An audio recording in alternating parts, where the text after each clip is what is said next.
శ్రీ పరాభవ నామ సంవత్సరం చైత్ర మాసం కృష్ణపక్షం ఏకాదశి వసంత ఋతువు ఉత్తరాయణం సోమవారం ఏప్రిల్ 13వ తేదీ. అఖిలాండ కోటి బ్రహ్మాండ నాయకుడైన స్వర్ణగిరి శ్రీ వెంకటేశ్వర స్వామి వారికి ప్రాతకాలంలో అర్చక స్వాములు సుప్రభాత సేవను విశేషంగా నిర్వహించడం జరిగింది.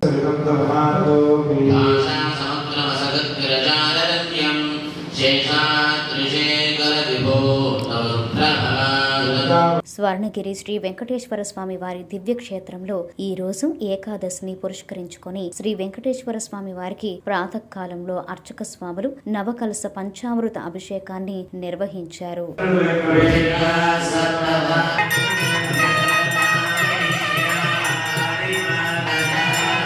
ఉదయం 6 గంటలకు అలంకార ప్రియుడైన స్వర్ణగిరి శ్రీ వెంకటేశ్వర స్వామి వారికి అర్చక స్వాములు సుగంధభరితమైన పుష్పమాలలను పట్టు పితంబరములను మేళతాళ మృదంగ మంగళ ధ్వనుల మధ్య తీసుకుని వచ్చి శ్రీ స్వామి వారికి తోమాల సేవ మరియు మేల్చాట్ వస్త్ర సేవలో పట్టు వస్త్రములు సమర్పించడం జరిగింది. ఉదయం 10:30 జగదేక చక్రవర్తి అయిన శ్రీ పద్మావతి గోదాదేవి సమేత శ్రీ వెంకటేశ్వర స్వామి వారికి పట్టు పితాంబరాలు ధరింపచేసి నవరత్న ఖచ్చిత స్వర్ణాభరణాలతో పరిమళ భరత పుష్ప మాలలతో అలంకరించి శ్రీ స్వామివారి నిత్య కళ్యాణ మహోత్సవాన్ని అర్చక స్వాములు అంగరంగ వైభవంగా నిర్వహించారు. భక్తులు శ్రీవారి కళ్యాణ మహోత్సవాన్ని కన్నుల పండుగగా తిలకించారు.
ప్రతిరోజు స్వర్ణగిరి దివ్యక్షేత్రంలో అఖిలాండ కోటి బ్రహ్మాండ నాయకుడి అన్నప్రసాద వితరణలో భాగంగా ఈ రోజు సుమారు 3000 మందికి పైగా భక్తుల నిత్యాన్న ప్రసాదాన్ని స్వీకరించారు.